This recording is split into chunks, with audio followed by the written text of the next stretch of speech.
तो स्वागत है आपका वर्ल्ड विजडम की यूट्यूब चैनल पे। जैसे कि हम लोग इलेक्ट्रिसिटी के ऊपर चर्चा कर रहे हैं, तो इसी चर्चा को आगे बढ़ाते हुए आज हम एटम, इलेक्ट्रिक करंट और पोटेंशियल डिफरेंस पे खास कर जोर देंगे। देखेंगे कि इलेक्ट्रिक करंट की डायरेक्शन क्या होती है, इलेक्ट्रिक करंट और पोटेंशियल डिफरेंस को मापने वाली मशीनें किस तरह की काम करती है, और इसी सब चीज़ों पर हम लोग आगे चर्चा करेंगे। आइए शुरू करते हैं।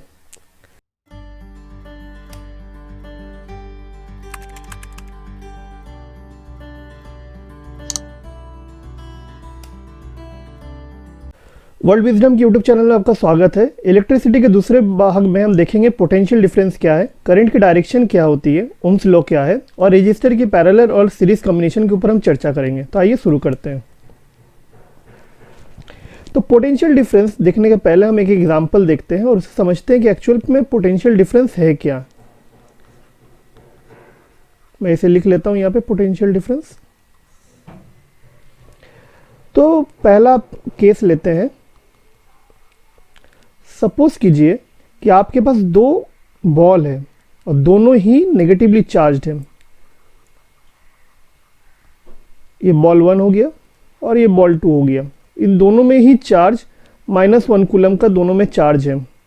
और सपोज कीजिए ये बॉल किसी तरह हमने टेबल पे फिक्स कर लिया है, ये मूव नहीं कर सकती है, और वहीं पे ये बॉल मूव कर सकती है। तो अब क्या होगा, ये दोनों के जब इक्वल चार्जेस हैं और दोनों माइनस में है, तो ये एक दूसरे को रिपेल करेगा। ये बॉल इस बॉल को रिपेल करने की कोशिश करेगी और ये बॉल पॉइंट ए से मूव करके पॉइंट बी में मूव कर जाएगी। ये पॉइंट बी पे आ जाएगी ये बॉल।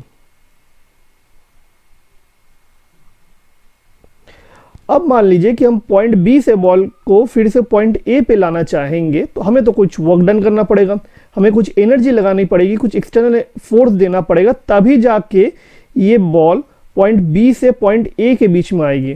तो इसी वर्क डन को हम लिखते हैं कि जब हम किसी भी क्वांटिटी ऑफ चार्ज को, अगर हम 1 कूलम के चार्ज को मूव करते हैं पॉइंट बी से पॉइंट ए के बीच में, तो यही कहलाता है potential difference between those 2 points.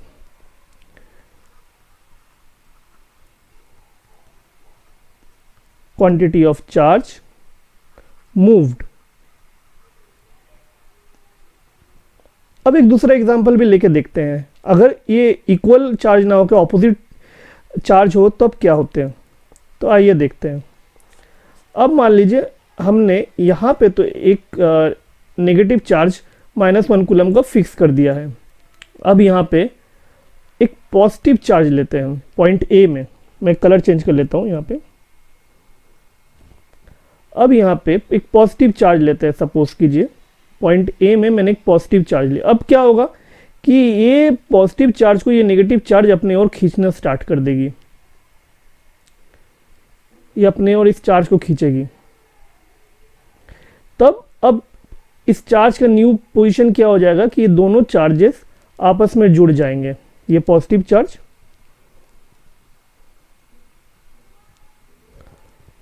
और ये नेगेटिव चार्ज आपस में कनेक्ट हो जाएंगे इलेक्ट्रिक फोर्स के चलते। अब इस पॉइंट को हम कह लेते हैं बी। अब अगर बी से ए के बीच में फिर से ले जाना होगा हमें, तो हमें कुछ वर्क डन करना पड़ेगा। तो इसी वर्क डन को, इस एक यूनिट के चार्ज को जब हम मूव करते हैं किसी 2 पॉइंट के बीच में, तो इसी को कहते हैं potential difference between those 2 points. ऐसा करते आप समझ रहे होंगे। Quantity of charge move.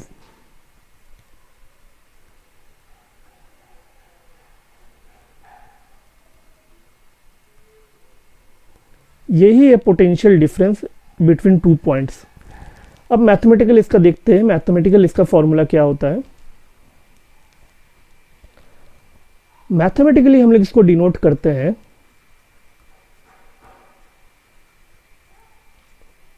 V से। पोटेंशियल डिफरेंस को हम V से डिनोट करते हैं और हम इसको ऐसे लिख सकते हैं, work done per unit charge. यानी 1 कूलम चार्ज को मूव करने के लिए जितना वर्क डन चाहिए, उसी को हम लोग कहते हैं potential difference at that point. यानी पॉइंट ए और पॉइंट बी के बीच में अगर हम 1 कूलम के चार्ज को मूव करते हैं पॉइंट ए से पॉइंट बी के बीच में, और इस 1 कूलम चार्ज को मूव करने में अगर हमें 1 जूल की एनर्जी खर्च करनी पड़ती है। अच्छा, वर्क डन यानी एनर्जी होती है, और इसे मापते हैं हम जूल में। इसका जूल एसआई यूनिट है और चार्ज का एसआई यूनिट है कूलम। तो हाँ, अगर एक कूलम की चार्ज को पॉइंट ए से पॉइंट बी के बीच में मूव करने के लिए अगर हमें 1 जूल का एनर्जी खर्च करना पड़ता है, तब हम कहते हैं कि दोनों पॉइंट के बीच में 1 वोल्ट का पोटेंशियल डिफरेंस मौजूद है। पोटेंशियल डिफरेंस का एसआई यूनिट भी है वोल्ट, और इसे हम V से डिनोट करते हैं। ये साइंटिस्ट वोल्टा के नाम पे ये साइन दिया गया था। अब सपोज कीजिए एक क्वेश्चन देखते हैं, तब थोड़ा क्लियर होगा ये कॉन्सेप्ट और ज़्यादा। सपोज कीजिए पॉइंट ए पे 100 वोल्ट है और पॉइंट बी पे 110 वोल्ट है। अब हमें इन दोनों पॉइंट के बीच में 1 कूलम के चार्ज को पास करना है, यानी 1 कूलम के चार्ज को मूव करना है। ये दोनों पॉइंट के बीच में हमें 1 कूलम के चार्ज को मूव करना है। तो करने में हमें कितना वर्क डन लगेगा, यानी कितना एनर्जी लगेंगे इसको करने में हमें। चलिए निकालते हैं और इसको और इजीली हम समझते हैं। तो हम देखे थे कि PD जो है पोटेंशियल डिफरेंस, ये होता है V is to work done by amount of charge move. तो यहाँ PD क्या है, तो PD यहाँ हो जाएगा PD of A and B हो जाएगा आपका 110 वोल्ट माइनस 100 वोल्ट, दोनों के डिफरेंस जो कि होगा 10 वोल्ट ऑफ। अब ये 10 वोल्ट जो है ये इक्वल है आपके वर्क डन बाई Q के बराबर, यानी वर्क डन हो जाएगा आपका 10 जूल। मैंने सिर्फ इसको एक साइड में ले गया हूँ, कूलम को यहाँ पे ले गया हूँ और इसके साथ इंटू कर दिया हूँ बस। अब हम देखते हैं कि करंट क्या है। तो करंट बेसिकली है कि amount of charge per unit time पे कितना पास हो रहा है, यानी 1 सेकेंड में कितना अमाउंट ऑफ चार्ज किसी गिवन पॉइंट से पास हो रहा है। यानी 1 सेकेंड में अगर 1 कूलम चार्ज पॉइंट ए से पास हो तो हम कहेंगे कि उस पॉइंट पे 1 एम्पियर का करंट पास हो रहा है। तो इसे चलो देखते हैं कि चार्ज कंडक्टर में फ्लो कैसे करती है। तो ये मैंने कंडक्टर ले लिया है, बेसिकली एक वायर है जिसको मैंने जूम किया हुआ है, और इस कंडक्टर में बहुत सारे फ्री इलेक्ट्रॉन्स होते हैं। अच्छा, कंडक्टर और इंसुलेटर में जो फ़र्क होता है ना, वो बेसिकली होता है कि इसमें बहुत सारे इलेक्ट्रॉन्स फ्री होते हैं। इससे न्यूक्लियस से वो बहुत सारे इलेक्ट्रॉन्स बंधे हुए नहीं होते हैं, जो कि इंसुलेटर में ये केसेस होता है कि इसमें इलेक्ट्रॉन न्यूक्लियस से बंधे हुए होते हैं, इसलिए इलेक्ट्रॉन फ्री नहीं हो पाते हैं। ये इसमें इलेक्ट्रॉन बहुत मात्रा में फ्री होते हैं कंडक्टर में। तो कंडक्टर के एग्जांपल क्या हो गया, मेटल हो गए आपके, फिर आपके हो गए वायर, जितने भी वायर वो अच्छे क्वालिटी के जितने भी वायर थे सारे कंडक्टर में आ जाते हैं। गोल्ड भी कंडक्टर है, इसलिए आपके सिम कार्ड या फिर मोबाइल में गोल्ड यूज़ किया जाता है, कंप्यूटर में गोल्ड यूज़ किया जाता है क्योंकि गोल्ड बहुत अच्छा कंडक्टर है। वही इंसुलेटर हो गया आपका, रबर हो गया, फिर आपके वुड हो गए जिसमें फ्री इलेक्ट्रॉन्स नहीं होता है। तो अब देखते हैं कि कंडक्टर में करंट पास कैसे करती है। तो जैसे कि आप देख रहे हैं कि यहाँ पे एक इलेक्ट्रॉन फ्री है। इस चीज़ को देखिए पहले आप, यहाँ पे एक इलेक्ट्रॉन फ्री है। अब मैंने इसको एक बैटरी से लगा दिया जिसका एक एंड पॉजिटिव है और दूसरा एंड नेगेटिव है। तो अब ये पॉजिटिव एंड जो होगा ना, ये इस फ्री इलेक्ट्रॉन को अपनी ओर खींचेगा और ये इलेक्ट्रॉन यहाँ से मूव करते करते करते करते करते करते करते करते यहाँ तक आएगी। तो अब इलेक्ट्रॉन जब यहाँ से जा रही है तो ये अपने पीछे एक पॉजिटिव होल छोड़ के जाएगी, ये एक पॉजिटिव चार्ज छोड़ के जाएगी, ये पॉजिटिव आयन भी कोई इसे कहता है, पॉजिटिव आयन छोड़ के जाएगी अपने जगह पे। यानी मान लीजिए किसी भी क्वांटिटी से अगर हम नेगेटिव निकाल लेते तो क्या हो जाएगा, वो ऑटोमेटिकली पॉजिटिव हो जाएगा। अब ये पॉजिटिव इस इलेक्ट्रॉन को अपनी ओर खींचेगी और ये यहाँ पे एक और पॉजिटिव चार्ज क्रिएट करेगी। अब ये पॉजिटिव इस इलेक्ट्रॉन को अपनी ओर खींचेगी। तो हम देखते हैं कि इलेक्ट्रॉन का जो मूवमेंट होगा ना वो होता है इस डायरेक्शन में, और पॉजिटिव चार्ज आप देख रहे हैं कि वो एक से दूसरे, दूसरे से तीसरे इस डायरेक्शन में बढ़ रहे हैं। तो ऐसे होता है इलेक्ट्रॉन का फ्लो कंडक्टर के अंदर पे, अगर हम इसे बैटरी या किसी भी सोर्स से कनेक्ट करते हैं तब। अब देखते हैं इसका एसआई यूनिट क्या होता है और 1 एम्पियर करंट बेसिकली है क्या। तो मान लीजिए कि अगर हमारे पास 1 कूलम का चार्ज है तो उस पर हम जानते हैं कि 6.25 × 10⁻⁸ 18 इलेक्ट्रॉन्स होते हैं एक कूलम चार्ज के अंदर। तो यही इलेक्ट्रॉन अगर 1 सेकेंड में किसी पॉइंट से पास करते हैं तो हम कहते हैं कि 1 एम्पियर का करंट पास हुआ है। अब मान लीजिए कि मैं कहूँ कि 6.25 इंटू 10⁻18 इलेक्ट्रॉन पॉइंट ए से पास हो रहा है, तो ये सुनने में कितना अटपटा लगेगा। तो हम इसके जगह पे कहते हैं कि -1 कूलम का चार्ज पॉइंट ए से पास हो रहा है, और इसे छोटा करने के लिए हम कहते हैं कि 1 एम्पियर का करंट ए से पास हो रहा है। वैसे ही अगर 2 कूलम का चार्ज है तो दुगना इलेक्ट्रॉन्स पास होगा। अब पोटेंशियल डिफरेंस का क्या रोल है करंट को पास कराने में, ये हम देखेंगे। The role of potential difference in the movement of current.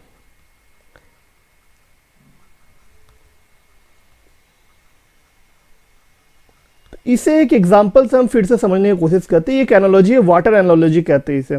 तो मान लो कि मेरे पास 2 मग है, एक मग बिल्कुल खाली है, दोनों सेम साइज के मग है, और एक मग भरे हुए पानी से। थोड़ा कलर चेंज कर लेता हूं। इस मग में बहुत सारा पानी है, ये मग पानी से भरा हुआ है, और ये बगल वाला मग जो है ना, मग ए, ये मग खाली है। ये ए है, ये बी है। अब मान लो मैंने यहाँ पे एक पाइप से ये दोनों को कनेक्ट कर दिया, तो अब क्या होगा, इस मग से पानी इस मग में जाएगी, तो हम इसे कहते हैं कि ये मग जो है ये लोअर पोटेंशियल पे है, यानी इस पे पानी की संख्या बहुत कम है, इसमें पानी बहुत कम है, इसमें लो पोटेंशियल में पानी है।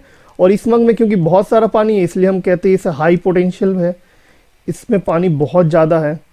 तो हम देखते हैं कि हाई पोटेंशियल से हमेशा लो पोटेंशियल में चीज़ें मूव करती है तब तक जब तक दोनों की पोटेंशियल एक ना हो जाए, यानी पोटेंशियल डिफरेंस दोनों में तब तक 0 ना हो जाए, तब तक ही मूव करती है। वैसे ही मान लीजिए कि अगर हमारे पास 2 पॉइंट हैं, पॉइंट ए और पॉइंट बी, और ये दोनों पॉइंट के बीच में अगर पोटेंशियल डिफरेंस है कुछ, मान लीजिए ये पॉइंट है 110 वोल्ट पे और ये पॉइंट है 100 वोल्ट पे, यानी पोटेंशियल डिफरेंस कितना हुआ, ये दोनों के बीच के पोटेंशियल में कितना डिफरेंस है, यही है पोटेंशियल डिफरेंस। तो पोटेंशियल डिफरेंस क्या हुआ, बेसिकली अगर पॉइंट ए से पॉइंट बी में अगर 1 कूलम का चार्ज पास करेंगे तो कितना एनर्जी हमें लॉस करना पड़ेगा, तो यही है बेसिकली पोटेंशियल डिफरेंस, दोनों के बीच का डिफरेंस इन पोटेंशियल। तो ये हो जाएगा आपका PD एट ए बी, ये हो जाएगा आपका 10 वोल्ट।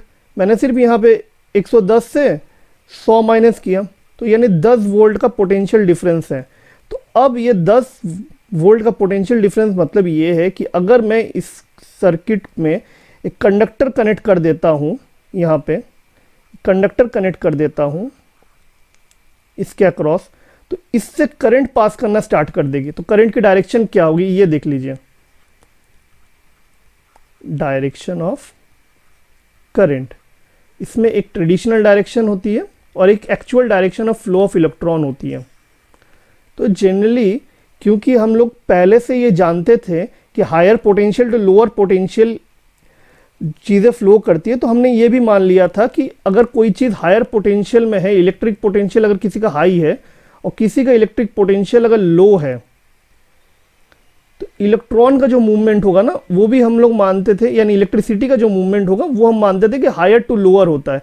लेकिन एक्चुअल में ऐसा नहीं होता है। एक्चुअल में इलेक्ट्रॉन जो होता है ना वो लो टू हाई जाती है, ये इस तरह से जाती है, electron low to high move करती है।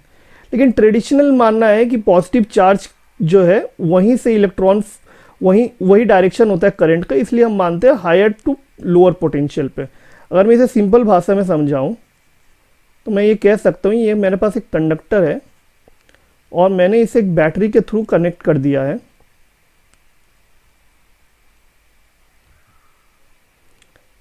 अब जो इलेक्ट्रॉन की मूवमेंट होगी ना वो होगी इस डायरेक्शन में, लेकिन करंट की जो मूवमेंट होगी वो होगी इस डायरेक्शन में। ये मान लीजिए मेरे पास 110 पोटेंशियल पे है और ये 100 पोटेंशियल पे है, तो यानी दोनों के बीच का पोटेंशियल डिफरेंस कितना हो गया, 10 वोल्ट, यानी बैटरी का पोटेंशियल डिफरेंस हो गया 10 वोल्ट। तो अब ये 110 से 100 के तरफ करंट की डायरेक्शन मूव होगी और इलेक्ट्रॉन की डायरेक्शन जस्ट ऑपोजिट होगी। अब हम देखते हैं कि कैसे हमारे पास डिवाइसेस है जो वोल्टेज और करंट को मेज़र करते हैं। डिवाइसेस टू मेज़र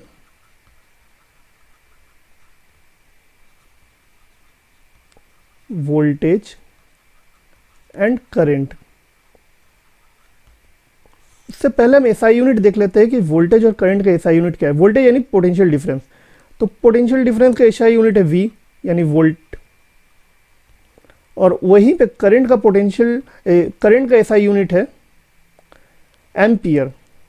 करंट को हम लोग आई से डिनोट करते हैं और उसका एसआई यूनिट हो गया एम्पियर, जिसे हम ए से डिनोट करते हैं। अब इसी दोनों के ऊपर एम्पियर और वोल्ट, इसी दोनों के ऊपर दो डिवाइस बनाई गई है, वोल्ट मीटर जो कि वोल्टेज को मेजर करती है किसी दो पॉइंट के बीच में,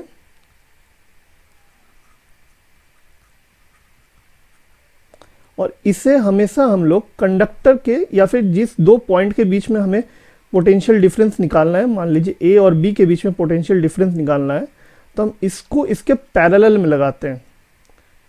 पैरेलल में क्यों लगाते हैं? क्योंकि पोटेंशियल डिफरेंस पैरेलल में सेम होती है, किसी भी पैरेलल कनेक्शन में पोटेंशियल डिफरेंस चेंज नहीं होती है। हम यह आगे पढ़ेंगे। Potential difference is constant in parallel condition और पैरेलल कनेक्शन।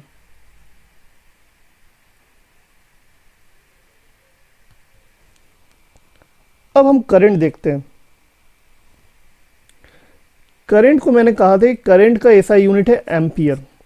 तो इसका अगर हम लोग मापेंगे कि किसी दो पॉइंट के बीच में कितना करंट फ्लो कर रहा है, मान लीजिए ये एक कंडक्टर है और मुझे पॉइंट ए और पॉइंट बी के बीच में मापना है कि कितना करंट फ्लो कर रहा है, तो हम इसके सीरीज में लगाएंगे एमीटर। एमीटर है जो कि करंट को मापती है और इसका नाम एम्पियर से आया हुआ है।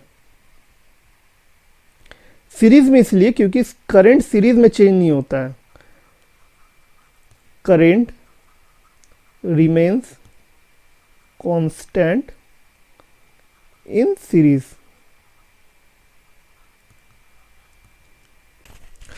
अब चलिए कुछ सैंपल क्वेश्चन सॉल्व किया जाता है। अब चलिए कुछ सैंपल क्वेश्चन सॉल्व करते हैं। मैं कलर चेंज कर लेता हूँ, जस्ट एक बार ब्लू कर लूँ।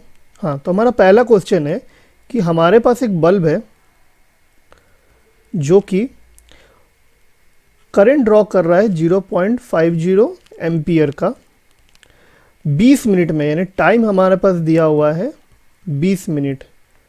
इसे हम पहले सेकंड्स में कन्वर्ट कर लेते हैं। 20 × 60 हो जाएगा आपका 1200 सेकंड्स। अब हमारा क्वेश्चन है कि इसमें कितना चार्ज फ्लो कर रहा है। Calculate the amount of charge that flows through the circuit. तो हम जानते हैं कि करंट होता है आपका चार्ज पर यूनिट टाइम, कितना चार्ज फ्लो किया है आपका पर सेकेंड, यानी Q/T। आप बड़े लिखे छोटे लिखे, तो अगर हमें Q निकालना है तो हम ऐसे लिख सकते हैं I × T। यहाँ पे I है आपका 0.50 एम्पियर इंटू T है आपका 1200 सेकेंड, तो ये आ जाएगा आपका 600 कूलम। 600 कूलम का चार्ज इस सर्किट के थ्रू पास कर रहा है अगर हम 0.50 एम्पियर का करंट पास करें 20 मिनट में। अब आइए नेक्स्ट क्वेश्चन की तरफ देखते हैं। नेक्स्ट क्वेश्चन कह रहा है how much energy is given to each coulomb of charge passing through a 6 volt of battery. तो इसे पहले समझते हैं। ये कह रहा है कि 6 वोल्ट का एक बैटरी है, यानी मान लीजिए पॉइंट ए और पॉइंट बी के बीच में एक बैटरी मैंने लगाया हुआ है और ये दोनों के बीच का पोटेंशियल डिफरेंस जो है ना वो 6 वोल्ट है। अब ये कह रहा है कि पॉइंट ए से पॉइंट बी के बीच में अगर मैं चार्ज पास करूं, 1 कूलम का चार्ज पास करूं, तो इस पे कितना एनर्जी मुझे खर्च करना पड़ेगा। एक बार फिर से रिपीट कर देता हूं। पॉइंट ए और पॉइंट बी के बीच में 6 वोल्ट का पोटेंशियल डिफरेंस है और इस पोटेंशियल डिफरेंस के अक्रॉस अगर मैं 1 कूलम का चार्ज को पॉइंट ए से पॉइंट बी के बीच में पास कराना चाहूँ तो मुझे कितना एनर्जी खर्च करना पड़ेगा। तो हम जानते हैं कि पोटेंशियल डिफरेंस का फॉर्मूला है वर्क डन और energy by amount of charge और क्वांटिटी ऑफ चार्ज मूव्ड। तो इस केस में दिया हुआ है आपका वर्क डन हमें निकालना है, इस केस में वर्क डन निकालना है। इस केस में पोटेंशियल डिफरेंस दिया हुआ है 6 वोल्ट का और चार्ज दिया हुआ है आपका Q आपका दिया हुआ है 1 कूलम का। ईच कूलम के ऊपर बात कर रहे हैं, ईच कूलम देखिए यहाँ पे लिखा हुआ है ईच कूलम यानी 1 कूलम, हर एक कूलम पे कितना एनर्जी लगेगा। तो इसका हो जाएगा आपका PD is equal to W by Q. So Q is equal to PD into W। मैं स्टेप बाय स्टेप चल रहा हूँ, कोई स्टेप स्किप नहीं कर रहा हूँ यहाँ पे। तो ये हो जाएगा 6 जूल का चार्ज लगेगा, 6 इंटू 1 कूलम ही मैंने किया है। तो ये आपका सेकंड क्वेश्चन भी आपका हो गया। अब आइए थर्ड क्वेश्चन की तरफ देखते हैं। थर्ड क्वेश्चन क्या कह रहा है? थर्ड क्वेश्चन कह रहा है if the current passes through a lamp is 5 ampere what charges passes in 10 second. यानी अगर मेरे पास एक लैम्प है, उस लैम्प का कनेक्शन किया हुआ है, मान लीजिए बैटरी से कनेक्शन किया हुआ है, और इसमें क्वेश्चन में दिया हुआ है कि अगर 5 एम्पियर का करंट इसमें से फ्लो कर रहा है यानी I is equal to 5 ampere दिया हुआ है, तो 10 सेकेंड में टाइम 10 सेकेंड, 10 सेकेंड में कितना चार्ज यानी कितना चार्ज पास करेगा। तो हम जानते हैं कि I is equal to Q by T होता है। So Q is equal to I into T, therefore Q is equal to 5 into 10, therefore 50 coulomb charge पास करेगा। ये क्वेश्चन भी कंप्लीट होता है। हाँ, अब हम क्वेश्चन नंबर 4 पे आते हैं। क्वेश्चन नंबर 4 कह रहा है if the amount of electric charge passing through a conductor in 10 minute is 300 coulomb the current following is. तो यहाँ पे आपका टाइम दिया हुआ है 10 मिनट जो कि इक्विवेलेंट है 600 सेकेंड के, और चार्ज दिया हुआ है आपका 300 कूलम, और ये पूछ रहा है कि 300 कूलम का चार्ज अगर 600 सेकेंड में पास करे तो टोटल करंट कितना पास कर रहा है। तो करंट का फॉर्मूला है Q बाई टी, देयरफॉर ये हो जाएगा आपका 300 कूलम डिवाइडेड बाई 600 सेकेंड, ये आपका आ जाएगा 1/2 एम्पियर, और I इज इक्वल टू होगा आपका 0.5 एम्पियर। क्वेश्चन नंबर 4 भी यहाँ पे कंप्लीट होता है। आइए अब ओम्स लॉ देखते हैं। ओम्स लॉ क्या कहता है कि जो करंट पास करता है किसी कंडक्टर के through in a closed circuit, current passed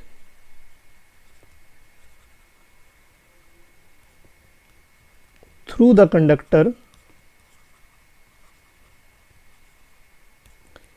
in a closed circuit, यानी जब स्विच ऑन हो, is directly proportional to the potential difference across the circuit।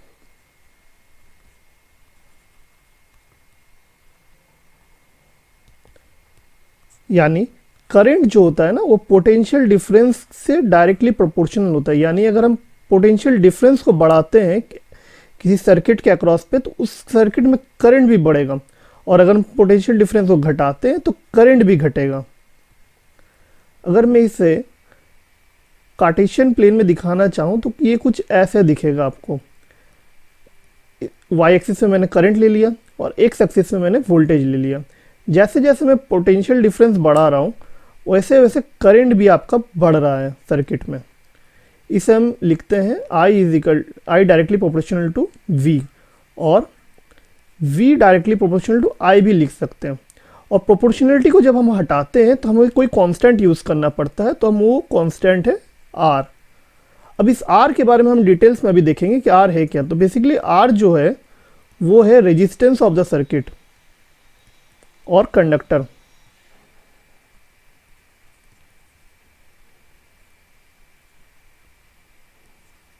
Resistance of the conductor.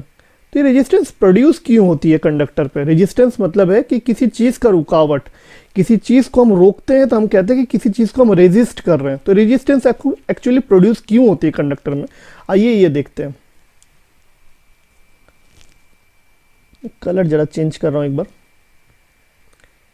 तो मान लीजिए कि मेरे पास एक कंडक्टर है और उसे मैंने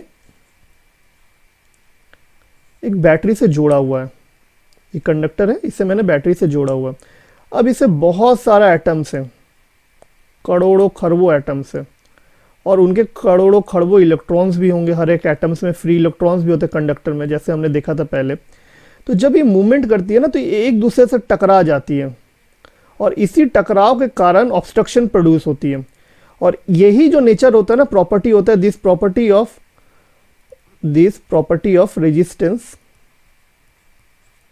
property of resistance of motion of the electrons. Resistance का मतलब किसी चीज में रुकावट डालना। Resistance of motion of the electron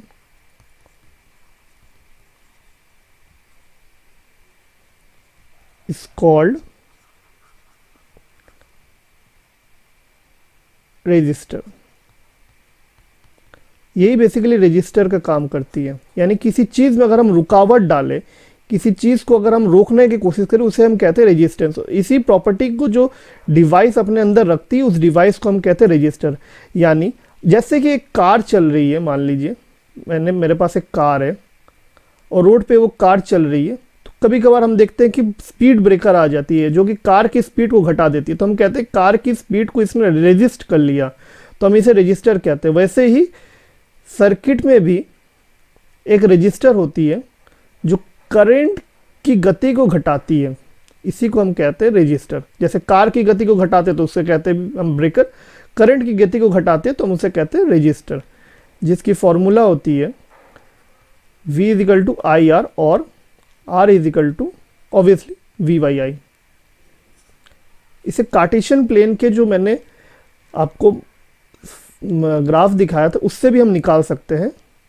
अगर हम इसका टेंजेंट ले तो, यानी V और I ले तो, यहाँ पे टेंजेंट मतलब होता है हाइट बाई बेस, ले तो उससे भी आ जाएगा आपका R।